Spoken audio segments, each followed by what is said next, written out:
Video आपको मेरे actions के बाद मिलेगी, तो पूरी वीडियो देखना। कहा जाता है कि प्यार का पहला अक्षर ही अधूरा है, तो प्यार कैसे सफल हो सकता है। तो ये घटना ऐसा ही कुछ सामने निकल कर आया। नोएडा के शिवनादर यूनिवर्सिटी में पढ़ने वाले दो छात्र आपस में प्यार करने लगते हैं और प्यार इतना गहरा हो जाता है कि दोनों जीने मरने की कस्में खा लेते हैं। लेकिन इसी बीच दोनों के साथ ऐसा क्या हुआ कि घटना खूनी अंजाम तक पहुंच जाता है, जिससे लड़का अपने प्रेमिका के साथ अपने आप को भी गोलियों से छन्नी कर लेता है। कुछ प्यार का अंत इतना भयानक तरीके से होता है जिससे सुनकर रूह कांप जाती है। इस पूरी घटना की जांच पड़ताल के दौरान पुलिस इन्वेस्टिगेशन में जो कुछ सामने आया था वह बेहद चौंकाने वाला था। आखिर ऐसा क्या हुआ था, वीडियो में बने रहिएगा और वीडियो को पूरा देखिएगा, तभी समझ में आएगा पूरा मामला। तो नमस्कार दोस्तों, मेरा नाम है मुकुल। आप देख रहे हैं क्राइम हिस्ट्री चैनल के एक नए एपिसोड में। और अगर अभी तक आपने इस चैनल को सब्सक्राइब नहीं किया है तो सब्सक्राइब कर लीजिएगा और बेल आइकन को प्रेस कर लीजिएगा। तो दोस्तों, आज की जो यह सच्ची घटना मैं आपको बताने जा रहा हूँ, सुनाने जा रहा हूँ, दरअसल यह सच्ची घटना है कानपुर के ओम नगर की रहने वाली स्नेहा चौरसिया की। उसने अपना ग्रेजुएशन कंप्लीट करने के लिए नोएडा के शिवनादर यूनिवर्सिटी में अपना एडमिशन कराया था। घटना के समय स्नेहा बीए थर्ड ईयर की स्टूडेंट थी। यूनिवर्सिटी में 12 मई 2023 को एग्ज़ाम खत्म हो चुका था और ज़्यादातर छात्रों की छुट्टी हो चुकी थी और सभी अपने अपने घर लौट चुके थे, मगर स्नेहा समेत कुछ छात्र अभी भी यूनिवर्सिटी के अंदर मौजूद थे, क्योंकि 26 मई को यूनिवर्सिटी में दीक्षांत समारोह का आयोजन होने वाला था। इसी दीक्षांत समारोह की तैयारी के लिए कुछ छात्र अपने मर्जी से रुक गए थे। स्नेहा चौरसिया के साथ साथ अनुज नाम का एक लड़का भी तैयारी के सिलसिले में यूनिवर्सिटी में ही रुका हुआ था। अनुज अमरोहा का रहने वाला था तथा उसने भी कुछ साल पहले ही शिवनादर यूनिवर्सिटी में अपना एडमिशन करवाया था। वह भी बीए थर्ड ईयर का स्टूडेंट था। स्नेहा और अनुज दोनों सोशियोलॉजी विषय के साथ अपनी ग्रेजुएशन पूरी कर रहे थे। 18 मई 2023 को सभी छात्र तैयारी में लगे हुए थे। तभी दोपहर के समय स्नेहा और अनुज भी यूनिवर्सिटी पहुंचते हैं। दोनों एक दूसरे को देखते हैं, गले लगाते हैं और बातचीत शुरू कर देते हैं। बातचीत शुरू हुई थी कि दोनों में थोड़ी बहुत बहस होने लगती है। उसके बाद दोनों शांत हो जाते हैं और फिर दोनों आपस में बात करने लगते हैं। इसी बातचीत के दौरान अनुज स्नेहा चौरसिया को गले लगाता है और गले लगाने के अगले ही सेकंड शिवनादर यूनिवर्सिटी का कैंपस गोलियों की आवाज़ से गूंज उठता है। जब लोगों का ध्यान आवाज़ की तरफ जाता है तो लोग देखते हैं कि अनुज के हाथ में पिस्टल है और जो स्नेहा अभी कुछ सेकंड पहले अनुज की बाहों में थी वह खून से लथपथ जमीन पर पड़ी हुई है। लोग कुछ समझ पाते उससे पहले ही बड़े आराम से अनुज अपने हाथों में पिस्तौल लहराते हुए अपने बैग को लेकर वहां से निकल जाता है। और यह सब इतना भयानक तरीके से होता है कि लोग अनुज को रोक पाने की हिम्मत नहीं कर पाते हैं और अनुज एक हत्या करने के बाद भी बड़े ही आराम से उस जगह से निकल जाता है। अब लोग भागते हुए जमीन पर गिरी स्नेहा तक जाते हैं तो लोग देखते हैं कि स्नेहा के पेट में और सीने में 2 गोलियां लगी है। तुरंत स्नेहा को अस्पताल ले जाने की तैयारी शुरू हो जाती है, मगर अस्पताल ले जाते ही स्नेहा को मृत घोषित कर दिया जाता है। अभी यह सब कुछ चल ही रहा था कि कुछ ही मिनट बाद इसी शिवनादर यूनिवर्सिटी के बॉयज हॉस्टल के रूम नंबर 328 से गोली चलने की आवाज़ आती है। तो लोग आवाज़ की तरफ भागते हैं, मगर देखते हैं कि कमरे का दरवाज़ा अंदर से बंद है। तुरंत ही पुलिस प्रशासन को गोली चलने की जानकारी दी जाती है। मौके पर पुलिस पहुंचकर जब कमरे के अंदर जाती है तो देखती है कि रूम के अंदर एक लड़का मृत पड़ा हुआ है और उसके सर में एक गोली लगी है और ये लड़का कोई और नहीं अनुज था। और उसे देखकर ऐसा लग रहा था कि खुद ही अपने सिर में गोली मारी है। मतलब पहले अनुज ने स्नेहा चौरसिया को सरेआम लोगों के सामने गोली मार दी और फिर अपने कमरे में आकर खुद को गोली मार ली। अब हर किसी के दिमाग में एक ही सवाल था कि आखिर अनुज ऐसा क्यों किया। इस पूरी घटना से उठे सवालों का जो सही जवाब दे सकता था वह अनुज ही था, मगर अब अनुज इस दुनिया में नहीं था। इसी कारण से पुलिस के सामने अब बड़ी चुनौती थी कि घटना की सच्चाई लोगों के सामने कैसे लाई जाए। पुलिस अब अपने तरीके से जांच पड़ताल शुरू करती है। पहले तो दोनों की शव को कब्जे में लेकर पोस्टमार्टम के लिए भेज दिया जाता है और पोस्टमार्टम के बाद शव को दोनों के परिवार वाले को दे दिया जाता है। फिर पुलिस अनुज के कमरे की जांच पड़ताल करती है। तो जांच पड़ताल करने के दौरान पुलिस को अनुज का लैपटॉप मिल जाता है। एक्सपर्ट की मदद से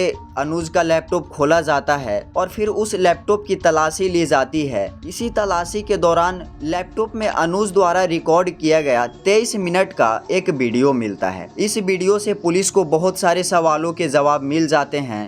अनुज द्वारा इस घटना के कुछ दिन पहले रिकॉर्ड किए गए वीडियो के मुताबिक जब स्नेहा और अनुज नए यूनिवर्सिटी में एडमिशन लेते हैं तभी इन दोनों की मुलाकात होती है। वहीं पर दोनों की दोस्ती होती है। दोस्ती के दौरान स्नेहा अनुज को बताती है कि वह किसी अंशु नाम के लड़के से प्यार करती है, मगर अंशु उसे बहुत ज़्यादा परेशान करता है। इसीलिए अंशु के रिलेशनशिप से निकलने के लिए स्नेहा अनुज की मदद मांगती है। अनुज के बयान के मुताबिक वह स्नेहा की ज़िंदगी में अंशु को निकालने की काफ़ी मदद करता है। अनुज की इस मदद की वजह से स्नेहा धीरे धीरे अनुज के करीब आने लगती है। इस कारण दोनों की दोस्ती समय के साथ और ज़्यादा गहरी हो जाती है, जो एक समय के बाद प्यार में बदल जाती है। अंशु से मिली आज़ादी की कुछ ही समय बाद स्नेहा अनुज को प्रपोज करती है। अनुज के मुताबिक वह स्नेहा के प्रपोजल को रिजेक्ट करते हुए कहता है कि हम दोनों एक दोस्त के तौर पर ही सही हैं,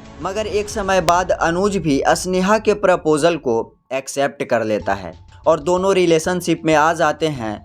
अपने द्वारा रिकॉर्ड किए गए वीडियो में अनुज आगे बताता है कि पहले तो कुछ दिनों तक इन दोनों का रिश्ता बहुत अच्छे से चलता है। दोनों एक दूसरे को दिलो जान से प्यार करने लगते हैं, मगर बीते समय के साथ स्नेहा का बर्ताव बदलने लगता है और धीरे धीरे इन दोनों के बीच लड़ाइयाँ होने लगती है। एक समय के बाद स्नेहा अनुज से कहती है कि मुझे अपना कैरियर बनाना है, मेरे कुछ सपने हैं उसे पूरे करने हैं, मगर इस प्यार के चक्कर में मेरे सपने और मेरे घर वालों के सपने पीछे छूट रहे हैं। इसीलिए मैं इस प्यार को ख़त्म करना चाहती हूँ और अपना पूरा ध्यान पढ़ाई पर लगाना चाहती हूँ। अनुज कहता है कि ठीक है, हम दोस्त बनकर रह सकते हैं, मगर स्नेहा दोस्त बन के रहने से भी मना कर देती है और इस रिश्ते को ख़त्म कर देती है। अनुज आगे बताता है कि वह कुछ समय तक तो यह नहीं समझ रहा था कि स्नेहा ने अपने करियर पर ध्यान देने के लिए इस रिश्ते को ख़त्म किया है, मगर एक दिन अनुज स्नेहा का लैपटॉप ले लेता है और उसके व्हाट्सएप चैट से लेकर कई सीक्रेट मैसेज पढ़ लेता है, जिससे पता चलता है कि वास्तव में अब स्नेहा किसी आशुतोष पांडे नाम के लड़के के साथ रिलेशनशिप में आ गई थी। इसीलिए उसने अनुज से रिश्ता ख़त्म किया था।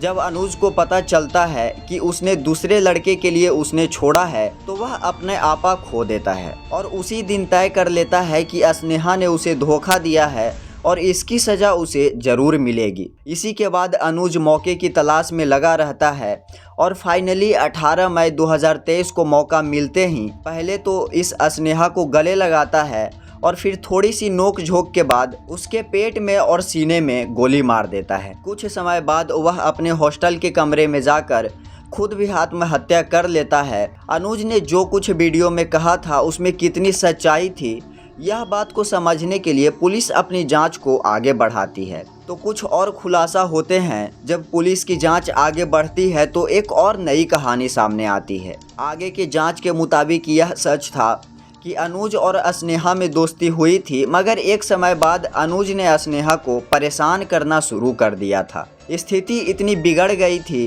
कि मार्च 2023 में आधिकारिक तौर पर ईमेल के जरिए यूनिवर्सिटी प्रशासन के सामने स्नेहा अनुज की शिकायत करते हुए कहती है कि वह मुझे परेशान कर रहा है। स्नेहा की इस शिकायत के बाद अनुज और स्नेहा की काउंसलिंग यूनिवर्सिटी प्रशासन की ओर से करवाई जाती है। इसके अलावा यूनिवर्सिटी की ओर से तय किया जाता है कि दोनों एक दूसरे से यूनिवर्सिटी के अंदर मुलाकात नहीं करेंगे और ना ही बात करेंगे, मगर दोनों यूनिवर्सिटी प्रशासन के इस आदेश को लंबे समय तक नहीं मान पाए और मिलना जुलना तथा बातचीत करना जारी रखते हैं। इस बारे में जब दूसरे छात्र से बातचीत की जाती है तो कई छात्र गवाही देते हैं कि वास्तव में अनुज स्नेहा के पीछे पड़ गया था। इस कारण स्नेहा बहुत ज़्यादा परेशान रहने लगी थी। तभी उसने यूनिवर्सिटी में अनुज की शिकायत की थी, मगर यूनिवर्सिटी से स्नेहा ने यह भी रिक्वेस्ट की थी कि अनुज के खिलाफ कोई सख्त कार्रवाई ना की जाए, बल्कि उसे चेतावनी देकर समझाया जाए। स्नेहा के हत्या के बाद स्नेहा के परिवार वाले यूनिवर्सिटी प्रशासन पर आरोप लगाते हैं कि अगर यूनिवर्सिटी प्रशासन ने समय पर कार्यवाही की होती तो आज उनकी बेटी जिंदा होती। यूनिवर्सिटी की ओर से सफाई दी जाती है कि स्नेहा ने लिखित कंप्लेन देने से मना कर दिया था। इस कारण यूनिवर्सिटी ने अनुज के खिलाफ ऐसी कोई सख्त कार्रवाई नहीं की थी। यूनिवर्सिटी द्वारा जारी इस बयान से स्नेहा के माता पिता संतुष्ट नहीं होते हैं और यूनिवर्सिटी प्रशासन पर कार्रवाई की मांग करने लगते हैं। इसी के बाद पुलिस वाले अपनी जांच पूरी करने के बाद इस स्नेहा चौरसिया के पिता राजकुमार चौरसिया के बयान पर अनुज कुमार, यूनिवर्सिटी के कर्मचारी आशुतोष पांडे, करण और स्नेहा चौरसिया की एक बॉयफ्रेंड अंशु के खिलाफ धारा 302 और धारा 120B के तहत मामला दर्ज कर लेती है। इस मामले में यूनिवर्सिटी प्रशासन पर भी FIR दर्ज की जाती है। FIR दर्ज करने के अलावा पुलिस इस सवाल के जवाब की तलाश में भी लग जाती है कि आखिरकार अनुज को पिस्टल कहां से मिली थी। बहुत जल्द पुलिस को इस सवाल का भी जवाब मिल जाता है। दरअसल अनुज के बैंक से ट्रांजैक्शन से खुलासा होता है कि अनुज अप्रैल के महीने में एक शख्स को 2 बार ऑनलाइन पैसे भेजे थे। जब पुलिस उस शख्स के बारे में जानकारी जुटाती है तो पता चलता है कि अनुज ने एक पिस्तौल और 5 कारतूस खरीदे थे। स्कॉलरशिप के बाद अनुज को पिस्तौल उपलब्ध कराने के आरोप में भी 3 लोगों को गिरफ्तार करते हैं। उन पर भी कार्रवाई दर्ज की जाती है। फिलहाल इस केस की स्थिति की बात करें तो पुलिस ने विभिन्न धाराओं के तहत यूनिवर्सिटी के प्रशासन समेत 5 लोगों पर FIR दर्ज की है और अपनी जांच आगे बढ़ा रही है। तो दोस्तों, इस घटनाक्रम को सुनाने का मेरा कोई उद्देश्य किसी को नुकसान पहुंचाना या किसी को परेशान करना नहीं था, बल्कि लोगों को जागरूक करना था ताकि समाज के अंदर ऐसी घटनाएं ना हो। वीडियो को शेयर करना नहीं भूलिएगा और चैनल पर नए हो तो चैनल को सब्सक्राइब कर दीजिएगा। मिलते हैं आपसे अगली वीडियो में, तब तक के लिए जय हिंद।